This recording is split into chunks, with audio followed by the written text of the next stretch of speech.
So let's dive into a pretty massive idea. What if technology is on the verge of completely changing our fundamental understanding of money? We're going to look at the history of broken currencies, see how the current system is quietly eating away at your wealth, and explore what a brand new engineered monetary system might actually mean for all of us. Okay, this quote, it really cuts to the chase, doesn't it? It tells us this whole conversation isn't just about money, it's about power. And it's about how a single piece of technology can walk into a room and completely change the entire game. It forces you to ask, what is value really? And can a new tool totally rewrite the rules? Let's keep that idea in the back of our minds. This idea of money just losing its value, it's not some new 21st century problem. Not at all. This story is basically as old as empires themselves. To really understand where we might be headed, we've got to first look at the path that's been walked over and over and over again throughout history. I mean, just look at the pattern here. You've got ancient Rome literally shaving silver off their coins to fund their wars. Then you have the American Revolution, where they printed so many continentals that the currency became a joke. Weimar Germany, Argentina right now, it's the same old story. Governments spend too much, they print money to fill the gap, and eventually the currency just collapses. It's a cycle, and a pretty predictable one at that.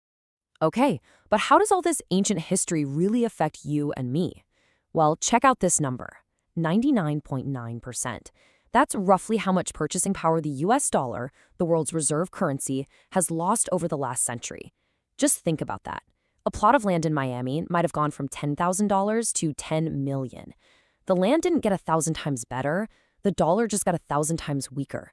And this right here is basically the engine behind all that decay, the imperial cycle. A nation starts out strong, productive, but then, over time, it gets a little lazy, it overspends, and it starts printing money to pay its bills. And eventually, the whole system just breaks. History is just littered with these exact stories. All right, so let's bring this down from the grand scale of empires to something more personal. You and me. What does this currency debasement actually feel like in your day-to-day life? Well, you can think of it as this slow, constant bleed of your economic energy, of your life's work and savings. And this is the great illusion of our whole modern economy, right? You work hard, you get a raise, you look at your bank account, and hey, the numbers are going up. But then you go to buy a house or a car or even just your weekly groceries, and you have this sinking feeling that the bigger number in your account buys you less than the smaller number did just a few years ago. That's the huge gap between your nominal wealth and your actual purchasing power. And this analogy from Saylor, man, it's just perfect. It's like you're doing everything you're supposed to do. You're working hard, you're saving your money. But there's this invisible current, inflation, that's pushing you in the opposite direction. So you row even harder, but you're not even standing still anymore. You're actually moving backwards. All that effort is just being erased by a force you can't even see. Okay, and this is the really crucial part, understanding the real current you're up against. We're told to pay attention to the official inflation rate, the CPI, which they say is maybe 2%.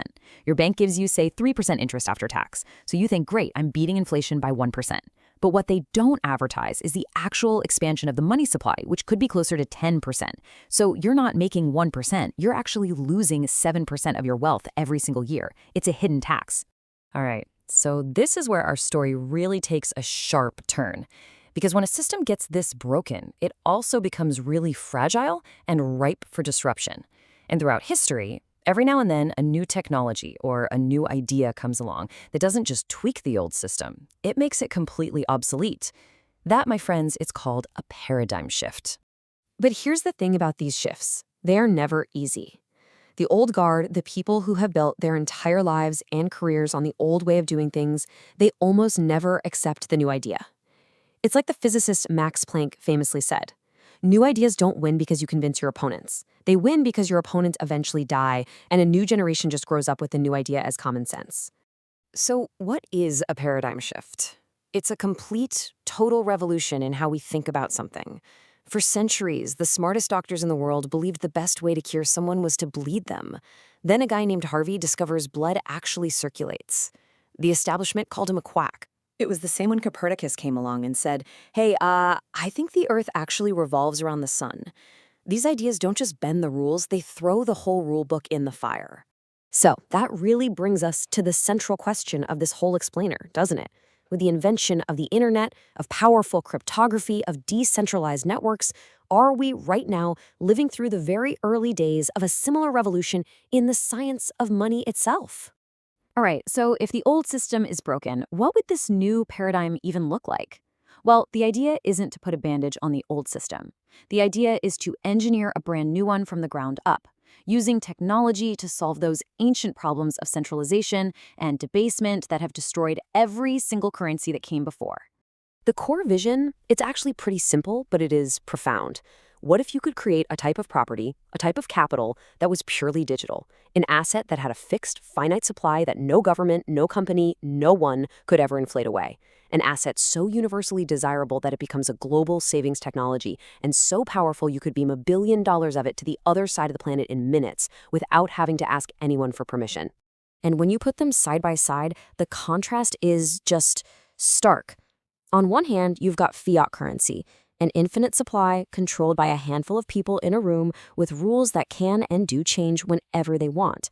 And on the other hand, you have something like the Bitcoin protocol, a mathematically fixed supply of 21 million, run by a decentralized network all over the world with rules that are set in stone, secured by pure math and energy.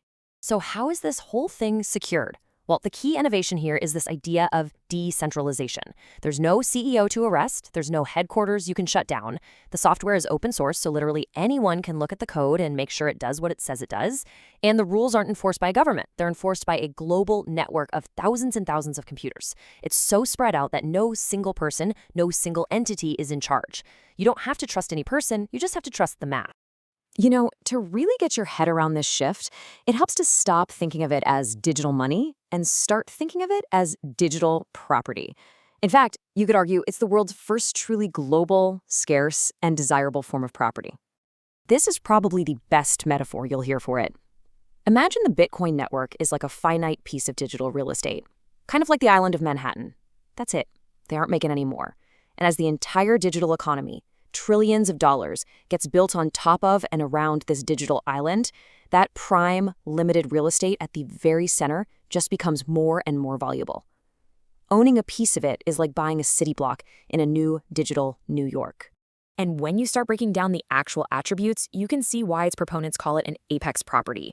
It's absolutely scarce. There will never be more. It's globally desirable. It's perfectly portable. You could literally memorize the password to $1 billion and walk across any border. Try doing that with a skyscraper or a pile of gold. It's infinitely durable. It can't rust or burn down. And get this, there's no property tax. It has this unique combination of traits that no other asset in human history has ever managed to pull off.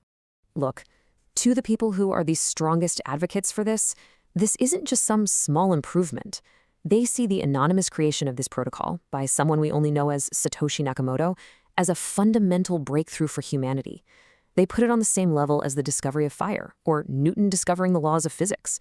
In their view, Satoshi gave humanity something it never had before: perfect, engineered money. And that leaves us right here with the final big question. Are we actually witnessing a true paradigm shift, the dawn of a new kind of digital property, an apex asset for the 21st century? Or is this just a latest, flashiest chapter in that long, repeating story of monetary experiments, destined to become just another footnote in the history of broken money?